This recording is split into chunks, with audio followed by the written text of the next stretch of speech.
The conference room at Henderson Technologies felt smaller than it should have been, despite the floor-to-ceiling windows overlooking downtown Seattle.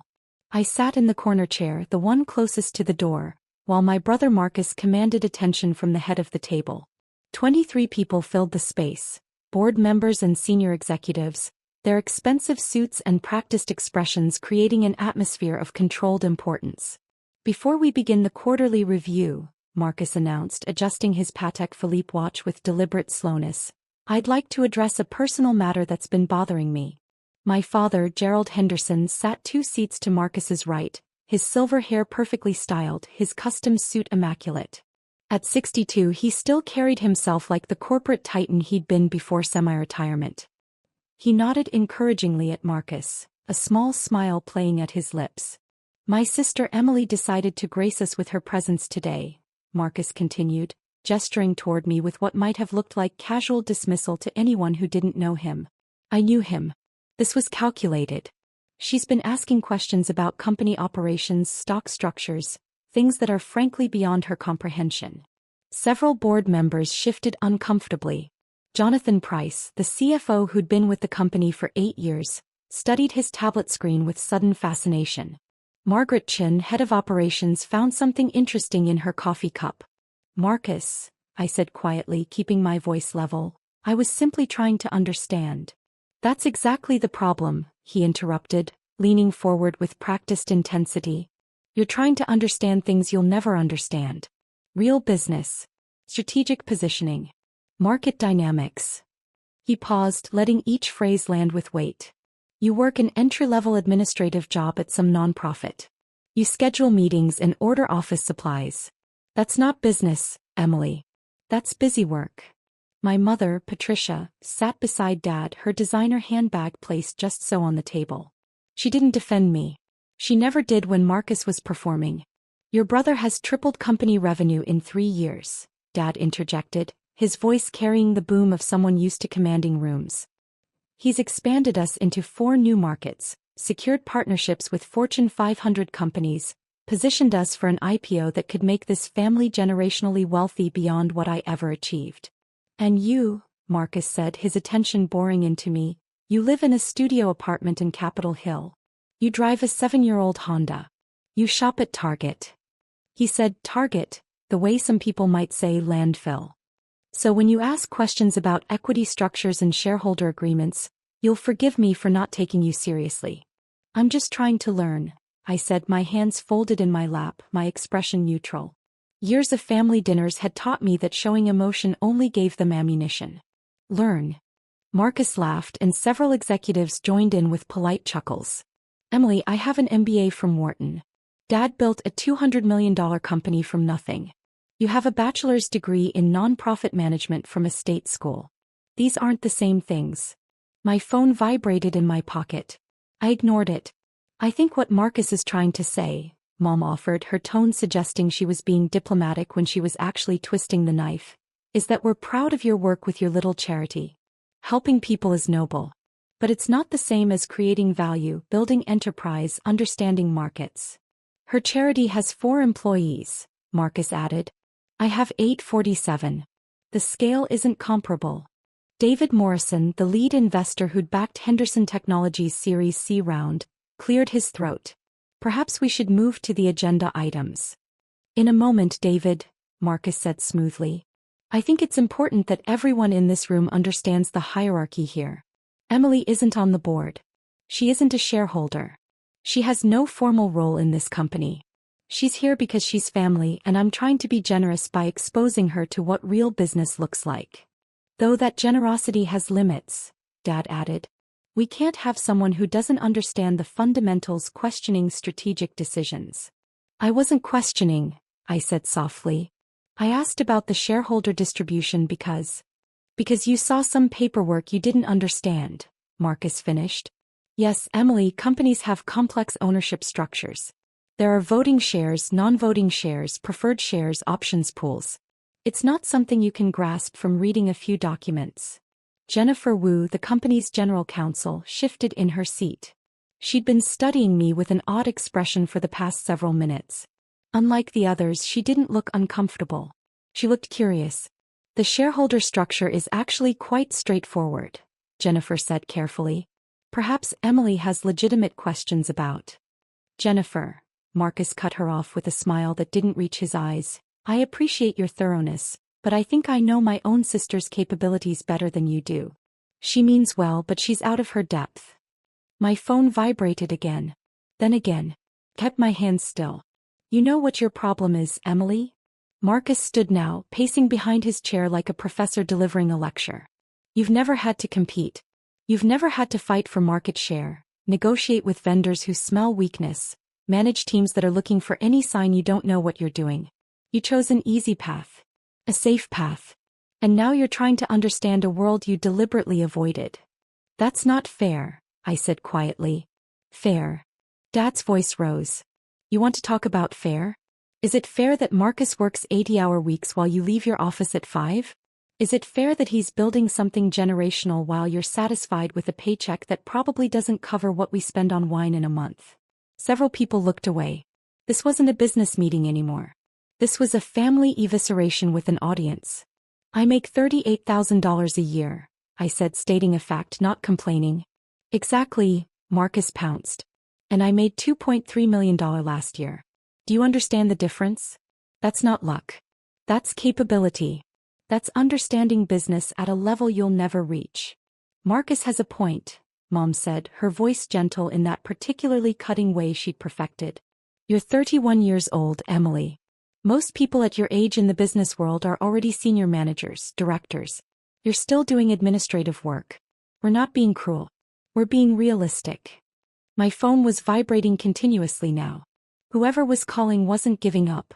Answer your phone, Marcus said, checking his watch again. Probably someone calling about copier maintenance or something equally critical. I pulled out my phone. The screen showed 8 missed calls from Richard Ashford and 3 from Chin Wei. Both names would mean nothing to anyone in this room except Jennifer Wu, who'd gone very still, her eyes fixed on my phone screen from across the table. I should take this, I said quietly. Of course you should, Marcus said. Well, wait. I'm sure your emergency involves someone's travel reimbursement or a scheduling conflict for a meeting room. I stood and walked to the corner of the room by the windows. Richard Ashford's number appeared again. I answered. Ms. Henderson. Richard's British accent was crisp with urgency. I've been trying to reach you for 40 minutes. Chin Wei is on the line as well. We have a situation that requires immediate authorization. I'm in a meeting, I said quietly. I understand, but this can't wait. The Phoenix Holdings acquisition is moving forward ahead of schedule. The Singapore group is pressuring for a decision on the Henderson Technologies position. We need to know whether you want to proceed with the full sale of your stake or maintain majority control. Behind me, I could hear Marcus resuming his presentation about quarterly projections, his voice confident and commanding. How much time do I have? I asked. They want an answer within 2 hours. Given the current valuation at $268 million, your 67% stake represents approximately $180 million. But if Phoenix completes their acquisition first, your control position becomes significantly more valuable. Chen Wei calculates potential value at $340 million within 18 months if you maintain control and exercise certain options. I closed my eyes briefly. 18 months of planning was accelerating faster than anticipated. Ms. Henderson? Richard prompted. Schedule an emergency board call for 3 hours from now, I said. I'll need Chen Wei, the Phoenix Holdings team, and our legal counsel. Your brother's meeting will still be in progress, Richard noted. I know. Shall I send the standard NDA warnings to everyone who'll be present? Yes. And Richard? Send the full Henderson Technologies ownership documentation to Jennifer Wu at this address. She's going to need it in about 15 minutes. I ended the call and returned to my seat. Marcus was deep into a PowerPoint presentation about expansion into the Portland market, his laser pointer highlighting growth projections. Everything okay? He asked without pausing his presentation. Did they run out of sticky notes? A few people laughed. Everything's fine, I said. Good, Marcus continued. As I was saying, Portland represents a $47 million opportunity over 3 years. We've already secured preliminary contracts with 3 major clients, And our proposal for the Meyer Corporation contract is highly competitive. My phone buzzed with a text. Jennifer Wu had received the documentation. I watched her open the email on her tablet, watched her eyes widen slightly as she began reading. The Portland expansion will require approximately $8 million in initial capital, Marcus explained, which we'll source from our Series D round that closes next month. The valuation puts us at $268 million post-money, which positions us perfectly for the IPO we're targeting for next year. Jennifer was reading faster now, scrolling through page after page. She looked up at me once, her expression carefully neutral, then returned to the documents. Questions about Portland? Marcus asked the room. Several hands went up. He fielded them confidently, demonstrating the kind of command that had made him Dad's favorite since he was 12 years old. My phone buzzed again. A message from Jennifer. We need to talk. Now. I typed back. After the meeting. She replied, no. Now. Jennifer stood abruptly. Marcus, I apologize for interrupting, but I need to address something that's come to my attention. It's time-sensitive and it involves company ownership structure. Marcus frowned. Jennifer, we can discuss internal matters after. This can't wait, she said firmly. The room went silent. Jennifer Wu didn't interrupt board meetings without cause. I've just received documentation that materially affects everything we're discussing. What documentation? Dad asked, his voice sharp. Jennifer looked directly at me. Hey, I nodded once. Emily Henderson, Jennifer said clearly, is not a casual observer at this meeting. According to the ownership documents I've just reviewed, certified by 3 separate law firms including Chinwei Associates in Singapore, Morrison & Partners in New York, and Ashford Legal Group in London, Emily owns 67% of Henderson Technologies. The room erupted. Marcus actually stepped backward, his laser pointer clattering to the table. Dad's face went through 3 different shades of red in rapid succession. Mom's perfectly applied makeup couldn't hide the sudden draining of color from her cheeks. That's impossible, Marcus said, his voice lacking its earlier confidence. I own 45% of this company. Dad owns 30%. The investors own the rest. You own 45% of voting Class A shares, Jennifer corrected, her lawyer voice precise and unemotional. Emily owns 67% of total equity through a combination of Class B shares, preferred shares and convertible instruments that were established through a series of strategic acquisitions over the past 4 years. 4 years. Dad stood now, his hands flat on the table. What acquisitions? I would know about. You wouldn't, Jennifer interrupted, because they were conducted through intermediary investment vehicles. Phoenix Holdings, Chinwei Capital, Ashford Ventures. All 3 entities purchased shares from early investors, employees who exercised options, and outside parties who acquired equity during the company's first 3 funding rounds. And these entities are. David Morrison had gone very pale. Wholly owned by Emily Henderson, Jennifer said. I've verified the documentation with all 3 law firms. The chain of ownership is clear, legal, and has been registered with the SEC for 18 months. Marcus sank into his chair. You're telling me my sister owns my company? I'm telling you, Jennifer said, pulling up documents on the main screen, that Emily owns 2/3 of Henderson Technologies and has owned it since before your Series C round. The numbers appeared on screen. Detailed cap tables, ownership percentages, acquisition dates. My name appeared repeatedly through the intermediary companies. The Series C round, David Morrison said slowly, understanding dawning. Phoenix Holdings was the lead investor. We thought they were a Singapore tech fund. They are, Jennifer confirmed. A Singapore tech fund wholly owned by Emily Henderson and managed by Chinwei, formerly a senior partner at Goldman Sachs Singapore. You've been lying to us for years? Mom's voice was shrill. I've never lied, I said calmly. I've never claimed to own nothing. You all assumed I own nothing. You assumed my job at the nonprofit was all I did. You assumed I didn't understand business. Your entry-level job, Marcus started, is volunteer work, I finished. I don't take a salary. I founded the organization 6 years ago, funded it personally, and it now operates in 14 states with 83 employees, not 4. But none of you ever asked. Dad's face had moved past red into a concerning purple. If you own 67% of this company, then every decision we've made required my approval, Jennifer confirmed, which Emily provided through her designated representatives on the board. Phoenix Holdings has had 2 board seats for 18 months. You've been voting with them on every major decision. The IPO, Marcus whispered. If Emily owns 67%, then the IPO would make her current pre-money valuation is $268 million, David Morrison calculated out loud, his investor's brain automatically running numbers even in shock. Post-IPO we're projecting $800 million to $1.2 billion. 67% of $1 billion is $670 million, I said quietly. Give or take. The silence in the room was absolute. Through the windows, Seattle went about its business, oblivious to the bomb that had just detonated on the 43rd floor.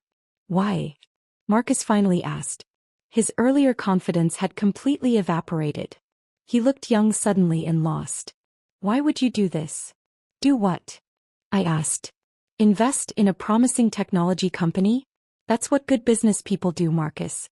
They see opportunities and they capitalize on them. You let us think, Mom started. I let you think what you wanted to think, I said. I drive a 7-year-old Honda because I like my car. I live in Capitol Hill because I love my neighborhood. I shop at Target because it's convenient. None of those things have anything to do with my net worth. The nonprofit, Dad said, still processing. Your little charity has an annual budget of $47 million, I said. It's not little. It's just not something you ever bothered to learn about. Jennifer was advancing through more slides now, pulled from the documentation I'd had Richard send her. Emily's investment portfolio extends beyond Henderson Technologies. She has majority or significant stakes in 12 companies across tech, healthcare, and renewable energy. Her net worth, as of this morning's valuations, is approximately $890 million. Almost $1 billion, Marcus said numbly. And you let me, he continued, his voice rising, you let me stand here and lecture you about business? You let me mock your career, your income, your capabilities. Yes, I said simply. Why? Because I wanted to see how far you'd go, I said, my voice still calm. I wanted to see if anyone in this family would ever think to ask me about my life rather than assume they understood it. 4 years, Marcus. 4 years of family dinners where you talked about your deals, your successes, your brilliant strategies. 4 years where I asked questions and you treated them like a child asking about adult matters. You were humiliating us, Mom said, her voice sharp. No, I corrected. You were humiliating yourselves. I was just watching. My phone rang again. I checked the screen. I need to take this. It's Chin Wei. Wait, Dad commanded, using the voice that had made executives jump for decades. You can't just drop this bomb and leave. I can actually, I said, already standing. I own 67% of this company, which means I can do essentially whatever I want. But to address your concern, I'm not leaving. I'm taking a call about whether to sell my stake to Phoenix Holdings for $180 million or maintain control through the IPO. Sell? Marcus jerked upright. You can't sell. If Phoenix already owns your shares and they're buying more, then they'd own over 90% of the company, David Morrison finished. They could force a buyout of all remaining shareholders at their chosen price. Which would mean, Jennifer added, that everyone in this room with equity would be cashed out at Phoenix's valuation, not the IPO valuation. That's tens of millions of dollars in difference, Dad said, the calculation hitting him. Marcus's stake would be worth significantly less, I confirmed. About 60% less than the IPO scenario. But it would be clean, quick, and you'd all be out of the company within 6 months. You wouldn't, Marcus said, but uncertainty flooded his voice. I'm considering it, I said honestly. Phoenix Holdings has been pushing for full acquisition for 6 months. I've been resistant because I believed Henderson Technologies had strong leadership and significant growth potential. But this morning's meeting has given me doubts about the leadership assessment. Because we didn't know you owned the company? Mom demanded. That's vindictive. No, I said, because you demonstrated that you make assumptions without verification, that you value appearance over substance. and that you're willing to publicly humiliate someone you believe has no power. Those are concerning leadership qualities. I answered the phone. Chinwei, give me one moment. I muted it and looked at the room. I'm going to take this call in the executive office down the hall. It will last approximately 30 minutes. During that time, you might want to discuss how you'd like to proceed. Proceed with what? Dad asked. With your employment, I said simply. Marcus, you're the CEO, but I'm the majority shareholder. I have the right to replace you at any time for any reason.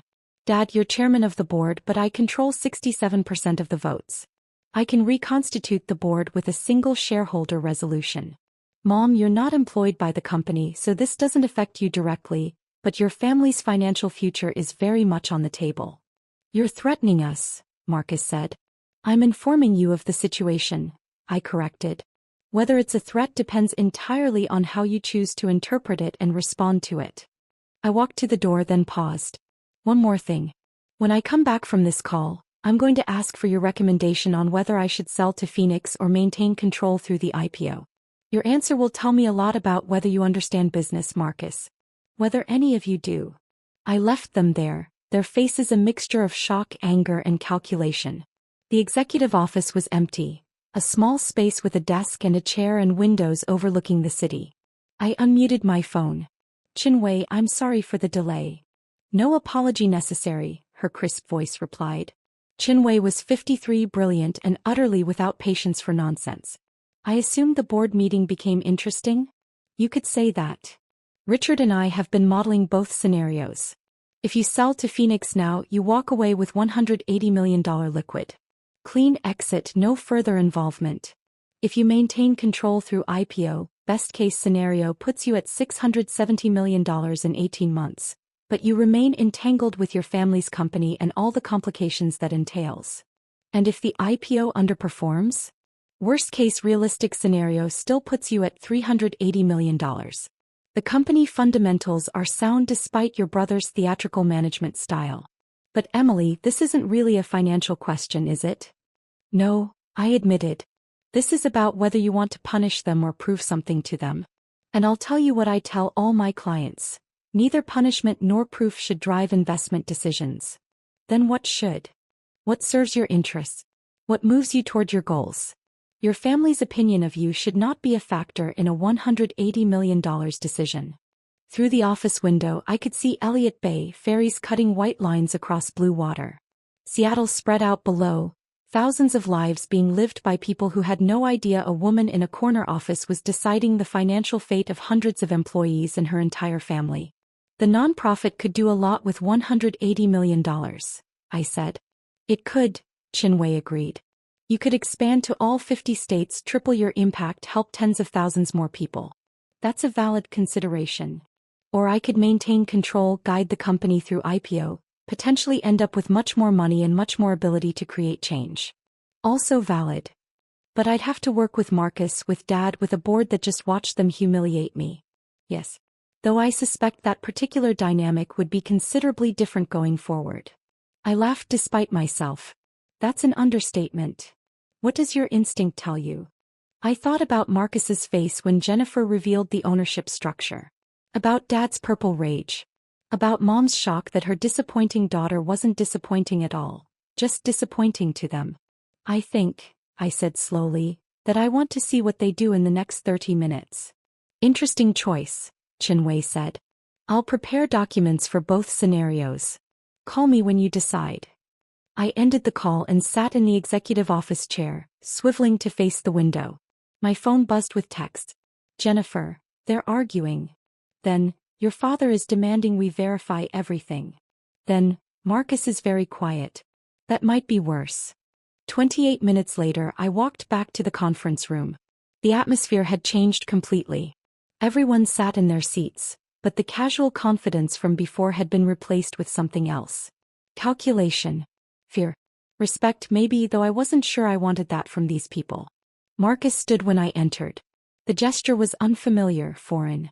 He'd never stood when I entered a room in his life.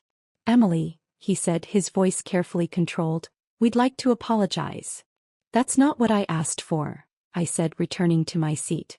I asked for your recommendation on the Phoenix sale. Don't sell, Marcus said immediately. The company is worth more in the IPO scenario. Significantly more.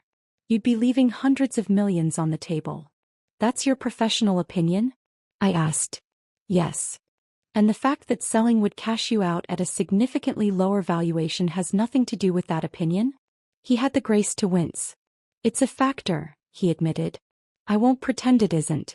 But it's also true. Henderson Technologies is positioned for explosive growth. The Portland expansion is just the beginning. We have Seattle, San Francisco, and Austin already producing strong revenue. Portland adds another major market. Then Denver, Phoenix, Chicago. Within 3 years, we could be the dominant player in our space. I noted. Interesting pronoun choice. You own the company, Marcus said. I'm the CEO you hired essentially, even if that hiring happened indirectly. And if I choose to unhire you? The room held its breath. Then I'd be disappointed, Marcus said, because I've spent 3 years building something I believe in. But I'd understand. I'd deserve it actually for how I spoke to you today. Gerald. I turned to my father. Your thoughts? Dad looked older than he had an hour ago. I think I've underestimated you, he said quietly. Badly. I think I've spent 31 years seeing what I expected to see rather than what was actually there. That's not a recommendation on the Phoenix sale, I pointed out. Don't sell, he said. Not because of me, not because of Marcus. Sell because Chinwei is right, you could do more good with more money. The IPO path gives you that. But it also gives me 2 more years dealing with this family in a business context, I said. It does, Dad acknowledged. And I can't promise that will be easy or pleasant. But I can promise that things will be different going forward. Different how? With you in your proper place, Dad said. As the owner. The ultimate authority. Not as the daughter we dismissed but as the businesswoman who outsmarted all of us. I turned to Jennifer. Legal opinion? The sale makes sense if you want a clean exit, Jennifer said. Maintaining control makes sense if you want to build something. Both are defensible choices. Though I'll note that Phoenix Holdings would likely replace the entire executive team if they take full control, so you'd be condemning everyone in this room to unemployment. Including yourself, I observed. Including myself, she agreed. Though I'd land on my feet.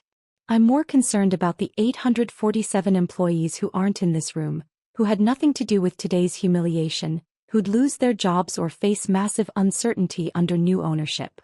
That was the consideration that mattered. Not Marcus's stake, not Dad's pride, not even my own satisfaction at watching them sweat. 847 people, most of whom I'd never met, whose livelihoods depended on Henderson Technologies continuing to exist. I'm not selling to Phoenix, I said. Relief flooded the room like a physical thing. But, I continued, things are going to change. Marcus, you're good at your job. The growth numbers prove it. But you're going to have oversight now. Real oversight. Jennifer, I want monthly reports on all major decisions. David, your board seats stay, but I'm adding 3 more board members. People I trust. People who'll actually represent my interests. Understood, Marcus said quickly. Dad, you're stepping down as chairman. I'm taking that position.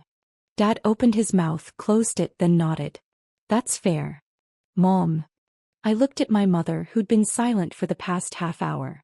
You're not part of the company, so this doesn't affect you professionally. But personally, I think we need some space.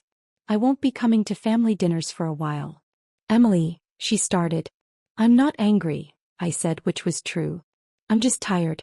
Tired of being treated like I'm less than. Tired of being dismissed. I have a life you never bothered to learn about, accomplishments you never thought to ask about, a career you mocked without understanding.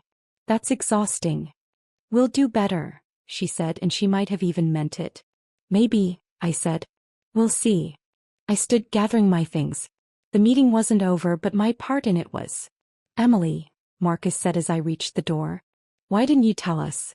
Years ago when you first started buying shares. Why didn't you just say something? I considered the question. Because I wanted to see if you'd figure it out, I said finally. I wanted to see if any of you would notice that the Phoenix Holdings representative at board meetings looked exactly like the woman in my college graduation photos that still sit on Mom's piano. I wanted to see if Dad would recognize my investment strategy as identical to his own early career. I wanted to see if you, Marcus, would ever wonder where I got the money to donate $2 million to your company's charity foundation last year. You donated, Marcus stopped. The anonymous donor. Not that anonymous, I said. The paperwork had my signature. You just never looked. I left them there processing. Jennifer followed me into the hallway. That was impressive, she said. That was exhausting, I corrected. Fair. For what it's worth, I think you made the right call not selling. The company is solid. Marcus is actually good at his job when he's not being an arrogant ass. With proper oversight, Henderson Technologies could be something really special. I know, I said. That's why I bought it in the first place. My phone rang again. Richard Ashford, probably wanting to know the outcome. I need to update my team, I told Jennifer. Can you send me the board meeting minutes once they're finalized? Of course. Though I suspect these will be the strangest minutes I've ever written. Item 4. Emily Henderson revealed to own the company. Chaos ensued. I smiled despite myself. Keep it professional, Jennifer. Always do. I took the elevator down 43 floors, walked through the lobby where the security guard nodded at me the same way he had when I entered. Just another visitor, nothing special, and stepped out into Seattle afternoon sun. My phone showed text from Chinwei. Heard you're maintaining control. Good choice. Richard, board call still scheduled? A message from my assistant at the nonprofit. Reminder. Youth Center opening tomorrow at 10 a.m. Press will be there. The Youth Center. Right. The project I'd spent 2 years funding and planning, the one that would serve 500 kids in underserved neighborhoods. The one my family didn't know about because they'd never asked what my nonprofit actually did. I texted back, I'll be there. Then I walked to my 7-year-old Honda, which started reliably like it always did, and drove back to my studio apartment in Capitol Hill, which had exposed brick and great light and cost $1,800 a month, even though I could afford something 100 times more expensive. I could afford a lot of things. A bigger car. A bigger apartment. A different family. But I'd learned something my father and brother never understood. Having money and needing to prove you have money are two entirely different things. One is wealth. The other is insecurity. And I'd never been insecure about what I'd built. I'd only been disappointed that my family couldn't see it. Now they could. Whether they'd learn anything from it remained to be seen. My phone buzzed one final time. A text from Marcus. I'm sorry. Really. And not just because you own the company. Because I was cruel. Because I should have known better. Because you're my sister and I failed you. I stared at the message for a long time. Then I typed back, I know. Not forgiveness. Not yet. But acknowledgement. It was a start.